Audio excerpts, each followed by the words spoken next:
ሰላም ጤና ይስጥልን አድማጭ ተመልካቾቻችን ታህሳስ 13 2018 ዓ.ም ዕለታዊ መረጃዎችና ዘገባዎችን ይዤ መጥቻለሁ። መረጃና ዘገባዎችን እየተከታተላችሁ አብራችሁ እንድትቆዩ በአክብሮት ጋብዛለሁ። በዚህ ሰዓት የተለያዩ መረጃዎችን ይዣለሁ።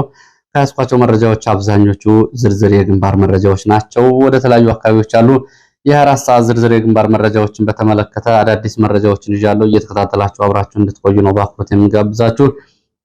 በአጠቃላይ መረጃዎቹ ጠቅለል ባለ ይዘት ሲታዩ እንግዲህ በሌሊት የሚፈጸሙ ዘመቻዎች ናቸው። በአብዛኛው ባለፈው እንግዲህ ጥቅምት መጀመሪያ ጀምሮ በተደጋጋሚ ሲወጡ የነበሩ መረጃዎችና የግንባር ዝርዝር ሪፖርቶች የሚያሳዩት አብዛኞቹ ዘመቻዎች የሌሊት ዘመቻዎች ናቸው። የሌሊት ዘመቻዎች የሚባሉት ደግሞ በሌሊት የመከላከያ አድማ ብተና፣ የሚሊሻ እንዲሁም ደግሞ ከቀድሞ የፋኖ አባላት አሁን የሚሊሻ አባላት የሆኑ የአካባቢው ካድሬዎች በሚሰጡት መረጃ መሰረት ወደ ፋኖ ቀጠናዎች የሌሊት ጉዞዎችን በማድረግ በዘመቻና ጥቃት በመክፈት የሚደረጉ ዘመቻዎች ናቸው። ከዚህ አንጻር እንግዲህ አጠቃላይ ከፋኖ አንድነት ከውጊያ መስክ ላይና እንዲሁም ደግሞ ግንባር ላይ ከሚሰሙ መረጃዎች አንጻር የትግል ሁኔታውን እንግዲህ ግምገማም የሚጠይቁ መረጃዎች ናቸው እየወጡ ያሉት። በአብዛኛው ቦታዎች ከወረዳ ከተሞች በመነሳት የመንግስት ኃይል መከላከያ አድማ ብተናና ሚሊሻ በሌሊት የሚፈጽማቸው ዘመቻዎችና የሌሊት የጸረ ሽምቅ ጥቃቶች መነሻ ምቹ ሁኔታቸው ምንድነው የሚለው ያው ወታደራዊ ዝርዝር አስተያየት የሚፈልግ ቢሆንም ግን አሁን ካለው ዘመቻ አንጻር ግን መነሻ ምክንያቱ ምንድነው የሚለው በውል መታየት አለበት።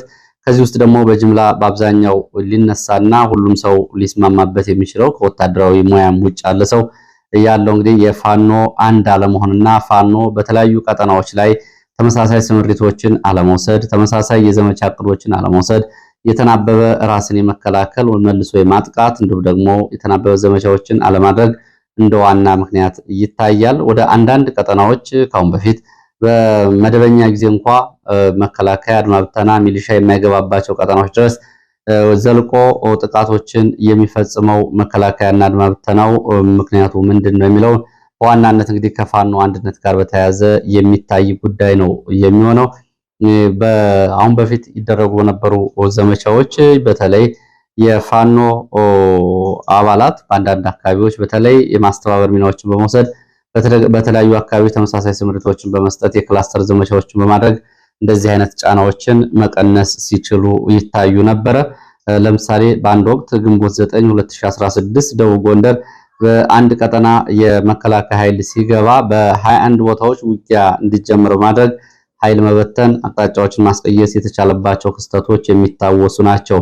አሁን እንደዚህ አይነት ዘመቻዎች የወጥነት የሌላቸው ምንድነው የሚለው ጉዳይ እንግዲህ የፋኖ ተዋጊ ሰራዊቶች በተደጋጋሚ የሚያቀርቡት የአንድነት ጥያቄ ነው። አንድ ባለመሆኑ ፋኖ አንደኛ ተንቀሳቃሽ ቀጠናዎችን እስካሁን ድረስ እንደ ጦር አበጋዝ እንደ ዘመነ መሳፍንት አንዳንድ አካባቢዎች የኔ ናቸው ሌላ ፋኖ አይገባብኝም በሚል አካባቢዎችን ለቆ ወደ አንዳንድ አካባቢዎች ስልታዊ የሽምቅ ውጊያዎችን ስልታዊ ማፈግፈጎችን እንዲሁም ስልታዊ ማጥቃቶችን እንዳያደርግ ያንዳንዱ አካባቢውን ተቆጣጥሮ እንደ ጦር አበጋዝና እንደ ጦር አለቃ ይዞ ነው ያለው።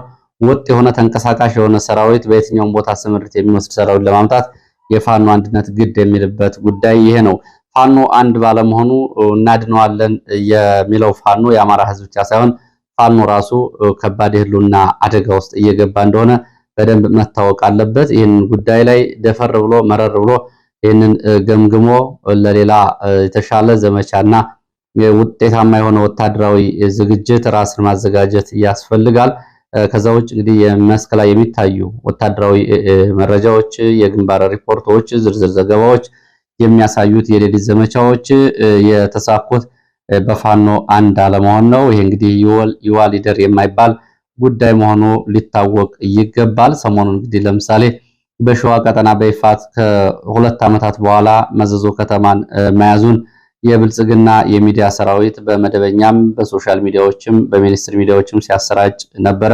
እንደዚህ አይነት ዘገባዎች እንግዲህ ከሁለት ዓመታት በኋላ ብልጽግና እንደ ስኬት ያያቸው በሌላው በኩል ምን የጎደለ ነገር ኑሮ ነው የሚለውን መገምገም ያስፈልጋል። ለማሳያነት ይህንን አነሳው እንጂ በሁሉም አካባቢዎች ማለት ይቻላል የሌሊት ዘመቻዎች፣ የጸረ ሽምቅ ጥቃቶችና ስልታዊ ጥቃቶች የሚባሉ ተቀናጅተው እየተፈጸሙ ያሉት ፋኖ በራሱ ባለው ውስጣዊ ችግር የአንድነት፣ የአደረጃጀት፣ የመረጃ እንዲሁም ደግሞ ከውስጥ ደግሞ ለነዚህ ሰርጎ ገብ ተጋላጭ በሆነ መንገድ ያለው አጠቃላይ አያያዝ እንደሆነ ሊታወቅ ይገባል። ወደ መረጃዎቹ ነው የሚሄደው።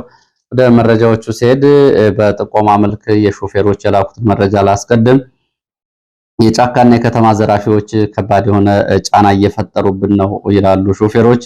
በተለይ ይሄ ጥቆማ የመጣው ከደብረ ታቦር ወረታ ባለው መስመር ወረታ ከተማ ነው።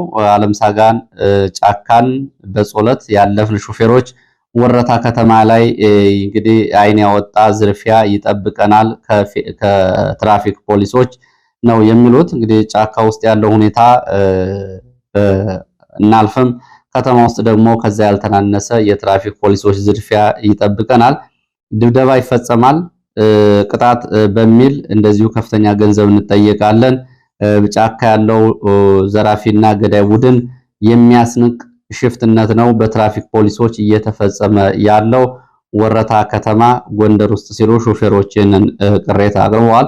ባለፉት 7 ዓመታት በኢትዮጵያ ሾፌሮች ላይ እየደረሰ ያለው ዘግናኝ ግፍ እንግዲህ የኢትዮጵያ አጠቃላይ ቀውስ ማሳያ እንደሆነ ያው በርካታ ነጥቦችን ማንሳት ይቻላል።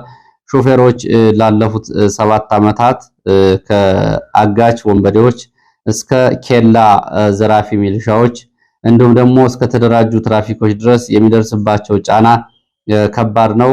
አሁን ባለው እንግዲህ የባሰ ሁኔታ በብዙ መቶዎች የሚቆጠሩ ሾፌሮች ተገድለዋል፣ የአካል ጉዳተኛ ሆነዋል፣ ድብደባ ተፈጽሞባቸው ደብዛቸውም የጠፋ ብዙ አሉ። ስራ አቁመው ቤተሰቦቻቸውና ራሳቸው ለከፋ ችግር የተጋለጡ በርካታ ሾፌሮች አሉ። ይህንን በተመለከተ እንግዲህ ወረታ አካባቢ ሾፌር የሚደበድቡ ፖሊሶች አሉ፣ ገንዘብ ካልተከፈለን በሚል በስም ዝርዝር በማስደገፍ በቪዲዮ በማስደገፍ ጭምር ለሚዲያዎች እናደርሳለን ብለዋል። ወደ መረጃዎች ሲሄድ ወደዚሁ ደቡብ ጎንደር እስቴ የሚወስደን መረጃ ላስከትል። በደቡብ ጎንደር መካነ ኢየሱስ ከተማ ከእስር ቤት የተወሰዱ ሰዎች ያሉበት ቦታ በውል አይታወቅም ብለዋል። ባለፈው ሳምንት መጨረሻ መካነ ኢየሱስ ከተማ 2 ጊዜ በፋኖ ቁጥጥር ስር መግባቱ ይታወቃል። ይህንን ተከትሎ የብልጽግና የጸጥታና የፖለቲካ መዋቅር ማቢ ተብሎ የሚጠራው ተራራ ወጥቶ ሲሰፍር የተወሰኑ ፖሊሶችና ሚሊሻዎች ደግሞ እስረኞችን ይዘው ወጥተው ነበረ። የተወሰኑ እስረኞች በፋኖ በነበረው ዘመቻ እንዲያመልጡ ሲደረግ፣ የተወሰኑ እስረኞች ደግሞ በሚሊሻና በፖሊስ ተወስደው አሁን በካምፕ እየተጠበቁ ነው የሚገኘው። ቤተሰቦቻቸው ግን ለመጠየቅ እንዳልቻሉ የወጡ መረጃዎች ያሳያሉ። ወደ ፖሊስ ጣቢያ ድጋሚ አልመለሷቸውም የሚሉት ቤተሰቦቻቸው፣ ምክንያቱ ደግሞ በየትኛውም ሰዓት ፋኖ ሰብሮ ቢገባ እስረኞቹን ይወስዳል በሚል ስጋት እስረኞች ወደ ካምፕ እንዲቀመጡ ተደርገዋል። ይሄ ስጋት ስላለ ነው። በሌላ በኩል ሰሞኑን በነበሩ ዘመቻዎች ከእስር ቤት አምልጠዋል የተባሉ የእስረኛ ቤተሰቦች በጅምላ እየተያዙ እየታሰሩ እንደሆነ የወጣው መረጃ ያሳያል። እንደ መረጃ ምንጮቹ ከሆነ በሚሊሻና አድማ ብተና ወደ መከላከያ ካምፖች ከ45 በላይ ሰዎች ከከተማዋ ታፍሰው ተወስደዋል። ከዚህ ጋር በተያያዘ እስርና አፈሳን በተመለከተ በተለያዩ አካባቢዎችም እንደዚሁ በተለይ በኦሮሚያ ክልል አካባቢ አፈሳና የጅምላ እስራት ወከባ እየተፈጸመ መሆኑን የሚገልጹ ተጨማሪ መረጃዎች ወጥተዋል። በኦሮሚያ ክልል 2 ዞኖች፣ አንደኛ በጅማ ዞን የጠቅላይ ሚኒስትሩ የትውልድ አካባቢ የሆነው ዞን በጌራ ወረዳ ዋላ ጉራንፋሎ፣ መቼ ደሲሳ፣ ጋሴራ በተባሉ አካባቢዎች 4 ቦታዎች በርካታ የአማራ ተወላጆች ታፍሰው ወደ እስር ቤቶች ተወስደዋል። በተመሳሳይ በኦሮሚያ ክልል ምስራቅ ወለጋ ጊዳያና ወረዳ በተለይ በአሊ ቀበሌ በዚህ እንደዚሁ በርካታ ሰዎች ታፍሰው ተወስደዋል። በዚሁ በሁለቱ ዞኖች ብቻ በ2 ቀናት ከ383 በላይ የአማራ ተወላጆች በጅምላ ተወስደው ታስረዋል።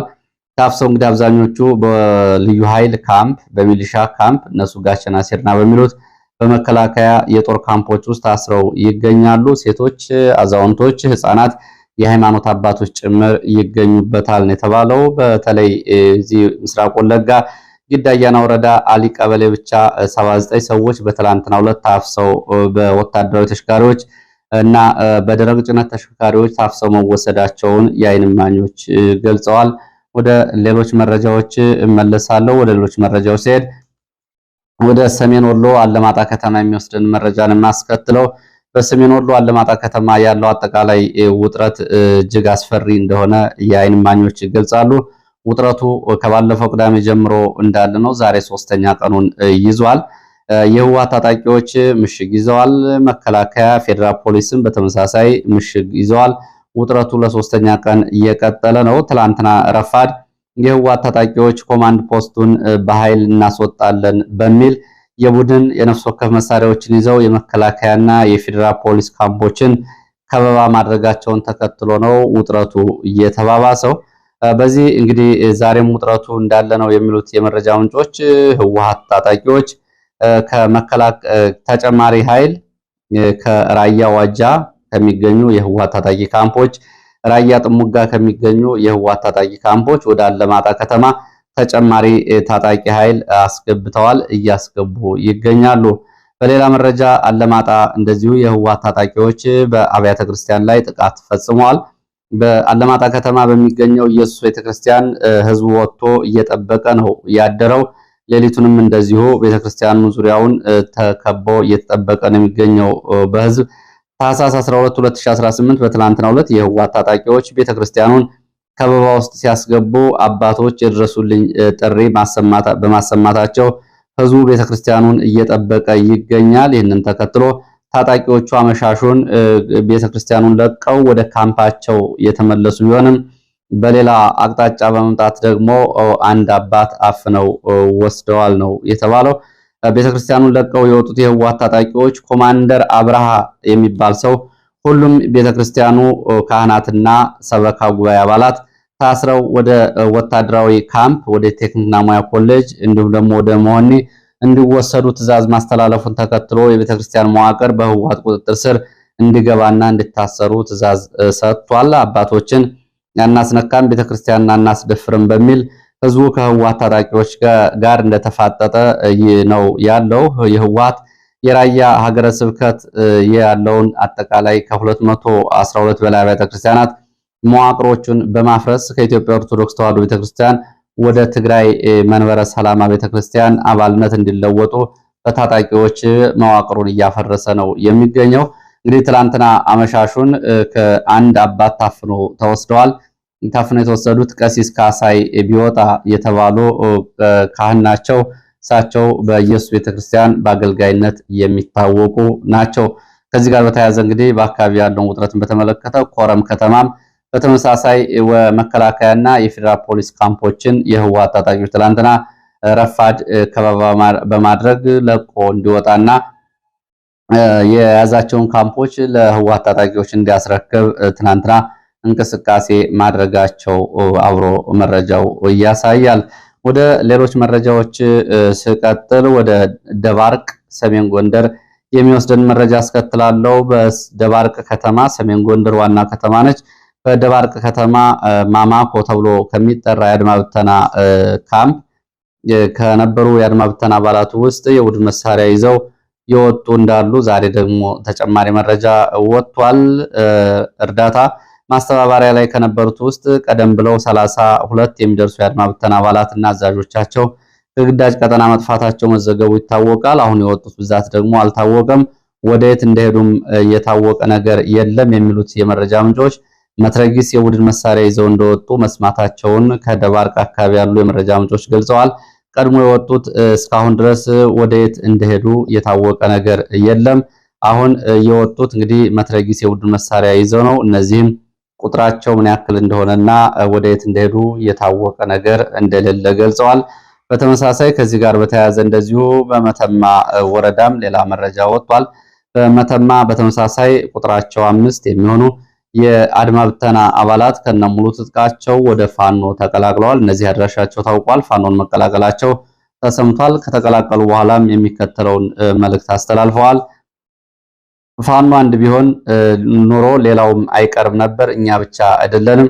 ግን የፋኖ አንድ አለመሆን የበለጠ በፋኖ ላይ ያለን መተማመን ቀንሶታል። ስለዚህ ፋኖ አንድ የሚሆን ከሆነ ሌላው የአማራ የህልውና ትግል አይመለከተኝም ብሎ በሌላ ካምፕ ወይም ደግሞ በሌላ አሰላለፍ የሚቆይ የለም ሲሉ ማብራሪያ መስጠታቸውን መረጃ ምንጮች ገልጸዋል። ይሄ መረጃ የተገኘው በአካባቢ ከሚገኙ የአማራ ፋኖ ሰሜን አማራ ቀጠና ልዩ ዘመቻ ፋኖ የመረጃ ክፍል የተገኘ መረጃ ነው። እዚሁ ጎንደር ወደ በለሳ መቀጠና ስንሄድ በበለሳ የምዕራብ በለሳ ደጎማ አካባቢ ውዝባ ተብሎ የሚጠራ ቀበሌዎች በተደረገው ውጊያ ሰብአዊ፣ ቁሳዊና ወታደራዊ ኪሳራ መድረሱ ተሰምቷል። ከከተማው በመነሳት ወደ ውዛባ ተብሎ የሚጠራው አካባቢ በሌሊት ከገባ የመከላከያ አድማ ብተናና የሚሊሻ ኃይል ጋር በተደረገው ውጊያ ነው ወታደራዊ ኪሳራ የደረሰው። ውጊያው ለ3 ሰዓታት የቆየ እንደነበር የገለጹት የመረጃ ምንጮች ከውጊያው በኋላ የመከላከያ አድማ ብተናና የሚሊሻ አባላት ወደ ደጎማ ከተማ ተመልሰዋል። የደረሰው ጉዳት ግን በውልና በዝርዝር አልታወቀም። ሌላው መረጃችን ወደ ምስራቅ ጎጃም ማቻከል የሚወስደን መረጃ ነው። ምስራቅ ጎጃም ማቻከል አማኑኤል ከተማ ዙሪያ እንደዚሁ ውጊያ ተደርጓል። አማኑኤል ከተማን ጨምሮ የመጀመሪያው ከአማኑኤል ከተማ በሌሊት በመንቀሳቀስ ወደ ደብረ ቀለም ቀጠና በሌሊት ከገባ የመከላከያ አድማ ብተናና የሚሊሻ ኃይል ጋር ለሰዓታት የዘለቀ ውጊያ ተደርጓል። ከግማሽ ቀን በላይ የፈጀ ውጊያ። እንዲሁ ደግሞ በሌላ አቅጣጫም እንደዚሁ ፋኖ ወደ አማኑኤል ከተማ በመግባት አቅጣጫ በማስቀየስ እንደዚሁ ውጊያ አድርጓል። እንግዲህ ከመከላከያ ጋር በተለይ ደብረ ቀለም ተብሎ የሚጠራው አካባቢ በተደረገው ውጊያ ጉዳት መድረሱ ተገልጿል። የጉዳቱ መጠን አልታወቀም። መከላከያ ወደ አካባቢ የገባው ከበባና ቆረጣ በማድረግ የፋኖ ቀጠናዎችን ለመቆጣጠር እንደነበር የገለጹት የመረጃ ምንጮች፣ ሆኖም ፋኖ አጸፋ ምላሽ ሰጥቷል። በሞርተር በዲሽቃ የታገዘ ውጊያ መደረጉ ተገልጿል። ይሄ እንግዲህ ደብረ ቀለም ተብሎ የሚጠራው አካባቢ ወደ ፋኖ ቀጠና በሌሊቱ 9 ሰዓት ከተንቀሳቀሰ የመከላከያ አድማ ብተናና የሚሊሻ ኃይል ጋር ነው። በሌላ አቅጣጫ ደግሞ ፋኖ ይሄ ኃይል ከተማውን ለቆ ለዘመቻ መውጣቱን ተከትሎ ወደ አማኑኤል ቤተክርስቲያን ዘልቆ በመግባት ወደ አማኑኤል ከተማ ቤተክርስቲያን አይደለም የወረዳው ዋና ከተማ ነች ማቻከል። ወደ ማቻከል አማኑኤል ከተማ ዘልቆ በመግባት ድንገተኛ ጥቃት በመፈጸም እንደዚሁ ደብረ ቀለም የሄደው ኃይል እንዲመለስ ስልታዊ ጥቃት መፈጸሙን የወጡ መረጃዎች ይገልጻሉ። ደብረ ቀለምም አማኑኤል ከተማም አታንበሳ፣ ወተበት ተብሎ የሚጠሩ አካባቢዎች በተደረጉት ውጊያዎች የደረሰው ጉዳት በዝርዝር አልታወቀም። ዛሬም በአካባቢው ማለዳ ጀምሮ በተለይ አታንበሳና ወተበት ተብሎ የሚጠሩት አካባቢዎች የተኩስ ድምፅ እንደሚሰማ ተጨማሪ መረጃዎች ያመላክታሉ። ወደ ሌላው መረጃችን ስንሄድ ወደ ግንባር መረጃዎች እመለሳለሁ። በትላንትናው ዕለት አንድ መረጃ አቅርቤ ነበረ። ከመረጃ ምንጮች የደረሰው መረጃው ምንድነው የሚለው ወደ ሀገር ውስጥ የሚገቡ መድኃኒቶችን በተመለከተ ትላንትና በወጣ መረጃ ወደ ሀገር ውስጥ የሚገቡ መድኃኒቶች በተመለከተ ከፍተኛ የሆነ የጥራት ችግር ያለባቸው መድኃኒቶች እየገቡ የተበላሹ መድኃኒቶች እየገቡ እንደሆነ መረጃዎች ገልጸዋል። ይህን መረጃ ላስታውስና ዛሬ ደረሰኝን ተጨማሪ ወደ እናንተ አደርሳለሁ። ወደ ኢትዮጵያ የሚገቡ መድኃኒቶች ቀን ያለፈባቸው፣ የመጠቀሚያ ጊዜያቸው ያለቀባቸው እንዲሁም ደግሞ ለመጠቀም የተከለከሉ በአንዳንድ ሀገራት እንደሆኑ ነው መረጃዎቹ የሚያሳዩት። እነዚህ በብዛት እየገቡ ያሉት መድኃኒቶች ከባለስልጣናት ጋር አስመጪዎች በፈጠሩት የጥቅምና የሙስና ሰንሰለት እንደሆነ መረጃዎች ገልጸዋል። ነጋዴዎች በእነዚህ የተበላሹ መድኃኒቶችን ወደ ሀገር ውስጥ ለማስገባት ለባለስልጣናት ከፍተኛ ገንዘብ በመስጠት ይህንን እያደረጉ ነው። እንግዲህ በዚህ የህዝብ ህይወትና የህዝብ ጤና አደጋ ላይ ወድቋል። በቅርቡ ዝርዝር መረጃዎች ይወጣሉ የሚልና ከዚህ ጋር በተያያዘ በተለይ በኬንያ በኩል ወደ ኢትዮጵያ በሞምባሳ በኩል ከቻይና እና ከህንድ የአገልግሎት ጊዜያቸው ያለፈባቸው መድኃኒቶች በብዛት እየገቡ እንደሆነና ተጨማሪ እንደዚሁ የጦር አዛዦች የህገወጥ ሰዎች ዝውውር፣ የእጽ ዝውውር፣ የጦር መሳሪያ ንግድና ተዛማጅ የማዕድናት ንግድ ውስጥ መሰማራታቸውን የሚገልጽ መረጃ ነበር። ዛሬ ለዚህ ይህን መረጃ ከሰማ በኋላ ሌላ አንድ ባለሙያ የሚከተለውን አድርሷል። እኔ የምሰራው ይላል በአንድ የመድኃኒት ፋብሪካ ውስጥ ነው። በአንድ የመድኃኒት ፋብሪካ ውስጥ የቁጥጥር ባለሙያ ሆኜ እሰራለሁ የሚለው ባለሙያ ከውጭ የሚገቡት መድኃኒቶች ብቻ ሳይሆኑ ለመድኃኒት ማምረቻ የሚገቡ ጥሬ ዕቃዎች ወይም ደግሞ ግብዓቶች እጅግ አሳሳቢ ደረጃ ላይ ያሉ ናቸው። መድኃኒቶቹ ቅመሞቹ ከውጭ የሚገቡት ማለቱ ነው የግሬዳቸው ወይም ደግሞ ደረጃቸው እጅግ የወረደ የኤክስ ምልክት የተደረገባቸው ናቸው። በተደጋጋሚ ተናግረናል፣ የሚሰማን የለም። በዚህ ምክንያት ህዝብ ለከፋ አደጋ እየተጋለጠ ነው የህዝብ ጤና ይላል። እንግዲህ ከዚህ ጋር በተያያዘ እባካችሁ በደንብ ዘገባና ትኩረት ሰጥታችሁ ስሩበት። መድኃኒት ሊሆኑ ቀርቶ ውስብስብ የጤና ችግር የሚፈጥሩ መድኃኒቶች ናቸው በሀገር ውስጥ እየተመረቱ ያሉት። የሚጠቀሙት ጥሬ ዕቃ ከጤና አንጻር እጅግ የወረደና በሌላ ሀገራት የኤክስ ምልክት የተቀመጠበትና እንዳይጠቀሙ የተከለከለውን ነው ይላል። እንግዲህ ተጨማሪ መረጃዎች ካሏችሁ ታደርሱ። ይህን ሰፊ ሽፋን የሚሰጠው ጉዳይ የህዝብ ጉዳይና የደህንነት ጉዳይ ስለሆነ ወደ ሌሎች መረጃዎች ሲሄድ ፋኖ በባህር ዳር ዙሪያ በሚገኙ አካባቢዎች አዲስ መመሪያ ማስተላለፉን የሚገልጽ መረጃ ነው። ለህዝብ ደህንነት ሲባል ከባህር ዳር በተለይ በአቸፈር መስመር ባሉ አካባቢዎች የእገዳ ማስተላለፉን ፋኖ ገልጿል።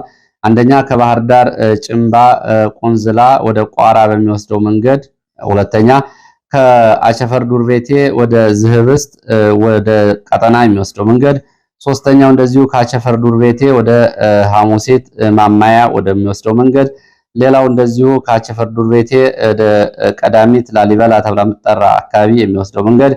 እነዚህ ከታህሳስ 13 ከዛሬ ጀምሮ በእነዚህ መንገዶች የትራንስፖርት እንቅስቃሴ ላልተወሰነ ጊዜ ዝግ መደረጉን የፋኖ ባስተላለፈው መመሪያ ላይ አሳውቋል። ይህንን እገዳና የተጣለውን ገደብ ተላልፈው የሚገኙ አሽከርካሪዎች ለሚደርሰው ጉዳት ኃላፊነት አንወስድም ሲልም ጨምሯል። ይህን እያደረግን ያለነው ለህዝብ ደህንነት ሲሆን ለህዝብ ደህንነት ሲባል እንደሆነ ሊታወቅ ይገባል ብሏል። ወደ ደሴ ዙሪያ የሚወስዱን መረጃዎች አስከትላለሁ። በደሴ ዙሪያ ወረዳ እና በኩታበር ወረዳ በሁለቱም ወረዳዎች አማካይ በሚገኙ አካባቢዎች በተደረጉ ውጊያዎች እንደዚሁ ሰብአዊ፣ ቁሳዊ፣ ወታደራዊ ጉዳት ደርሷል። አያታ፣ ፋሶ፣ ጽድገቢያ፣ አጥንት መስበሪያ አካባቢዎች ፋኖ እነዚህ አካባቢዎች በተደረገው ውጊያ አካባቢዎችን መልሶ ሲይዝ በእነዚህ አካባቢዎች ስምሪት ወስዶ የነበረ የሚሊሻ የአድማ ብተና ኃይል ደግሞ ወደ ደሴና ኩታበር ከተሞች መውጣቱ ነው የተገለጸው። በሶስቱም ቦታዎች ለሰዓታት የቆዩ ውጊያዎች ተደርገዋል። የደረሱ ጉዳቶች ግን በዝርዝር አልታወቁም። በዚህ አካባቢ ውጊያዎች ሲደረጉ አሁን የመጀመሪያ አይደለም።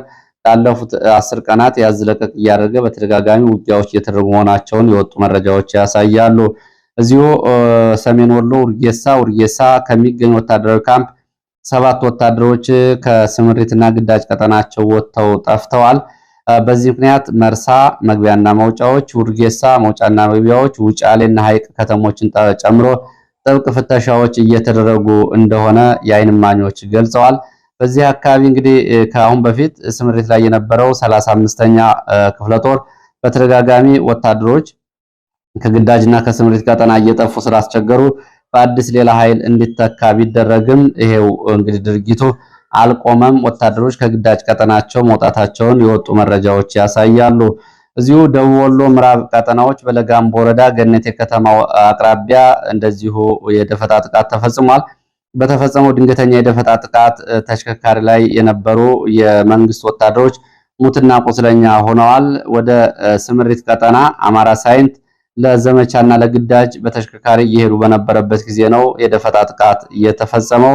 ጥቃቱ ትላንትና ረፋድ የተፈጸመ እንደሆነ መረጃዎች ገልጸዋል።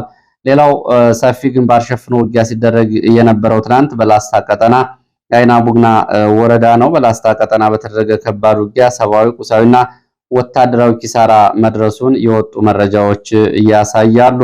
የመከላከያ አድማ ብተናና የሚሊሻ ኃይል የተጠና ያሉትን ዘመቻ ለማድረግ ከሌሊቱ 9 ሰዓት ጀምሮ በአራት አቅጣጫዎች ዘመቻ መክፈታቸውን የሚገልጹት የመረጃ ምንጮች በዚህ ምክንያት ይህንን ተከትሎ ፋኖ በሰጠው ያጸፋ ምላሽ ወታደራዊ ኪሳራዎችና ማቴሪያላዊ ቁሳዊ ጉዳቶች ደርሰዋል። ከእንጀፋት በኩል በአዲስ ዓለም ግንባር፣ ከጥግ አካባቢ በፈረስ መጋለቢያ ግንባር፣ ከጻዳ ወንዝ በጻዳ ግንባር እንዲሁም ደግሞ ከጉርድ በር በዳጎሶች በኩል በእነዚህ በአራት ግንባሮች ነው የሚሊሻ አድማ ብተናና መከላከያ ሌሊት ለዘመቻ በሚል የተንቀሳቀሰውና ዋና ማዕከሉን የፋኖ ክፍለ ጦሮችን አድርጎ ከተንቀሳቀሰው የመከላከያ አድማ ብተና ጋር በተደረገው ውጊያ እንግዲህ ጉዳቶች ደርሰዋል። ከፍተኛ ትንቅንቅ እንደተደረገ የሚገልጹት የመረጃ ምንጮች በተለይ በአዲስ ዓለም ከገባው የመከላከያና አድማ ብተና ኃይል ጋር ጥንስስ በር ተብላ የምትጠራ ከተማ ላይ ለሰዓታት ውጊያ ተደርጓል። በተመሳሳይ መከላከያ አድማ ብተናና ሚሊሻው እዚህ ቦታ ከመድረሱ በፊት ፋኖ በወሰደው መረጃ መሰረት ከበባ ውስጥ ገብቶ ነው ጉዳት የደረሰው። ፋኖ ቀደም ብሎ ባገኘው የእንቅስቃሴ መረጃ መሰረት በከፈተው ጥቃት ጉዳት ደርሷል። ሌላ በዚሁ እንደዚሁ በደፈቃ ተብሎ በሚጠራ በኩልም ከመከላከያ ከአድማ ብተና ጋር በተደረገው ውጊያ እንደዚሁ ጉዳት ደርሰዋል። የጉዳቶቹን ሁኔታ በተመለከተ የላስታ ሳምነው ኮር ህዝብ ግንኙነት በውጊያው በመከላከያ አድማ ብተናና ሚሊሻ ላይ በትንሹ 54 ሲሞቱ 71 ቁስለኛ ሆነዋል ብለዋል። በፋኖ በኩል የደረሰውን ጉዳት በሪፖርቱ አላካተተም። ከዚህ ጋር በተያያዘ የአይን እማኞች በሁሉም ቦታዎች ዙ 23 ሞርተር ዲሽቃን ጨምሮ በእነዚህ የቡድን መሳሪያ የታገዘ ውጊያ ሲደረግ ውሏል። ውጊያው ከማለዳ 12 ሰዓት እስከ 5 ሰዓት ተኩል ረፋት ድረስ የቆየ ነበር ይላሉ። ሆኖም የደረሰውን ጉዳት በተመለከተ ምንም አይነት መረጃ እንዳልሰሙ ነው የገለጹት። በዚሁ ቀጠና በሰሜን ወሎ መቄት ቀጠና በዚሁ አግሪት እና ሲሳይ ተብሎ በሚጠሩ ቦታዎች በተደረገው ውጊያ እንደዚሁ ጉዳት ደርሷል። እንደ መረጃ ምንጮቹ ከሆነ ወደ ሆስፒታል የሄዱና እንደዚሁም የተነሱ አስከሬኖች በተመለከተ የዝርዝሩ እየተጣራ ቢሆንም የአድማ ብተና አባላት ወደ መቄት ሆስፒታል መግባታቸውን ተመልክተናል። ከ13 በላይ የአድማ ብተናና የሚሊሻ አባላት እንደዚሁ ጉዳት ስለማስተናገዳቸው በፋኖ በኩል 3 እንደዚሁ ጉዳት መድረሱን ሰምተናል ብለዋል። ይሄ ሲሳይ ተብሎ የሚጠራው አካባቢ የተደረገውን ውጊያ አስመልክቶ ነው። ወደ መጨረሻ ወደ ያስኩት መረጃ አልፋለሁ። በሰዓት በመጨረሻ ከያስኳቸው መረጃዎች መካከል አንዱ ዓለም አቀፍና እንደዚሁ ተዛማጅ መረጃ ነው። መረጃው ኢትዮጵያን የተመለከተ ነው። ኢትዮጵያ ከአሜሪካ ቀርቦላታል የተባለውን ጥያቄ በተመለከተ እስከዚህ ሰዓት ድረስ ማረጋገጫ አልሰጠችም። ጥያቄው ዓለም አቀፍ ሚዲያዎች እየተቀባበሉት እየዘገቡት ነው የሚገኘው።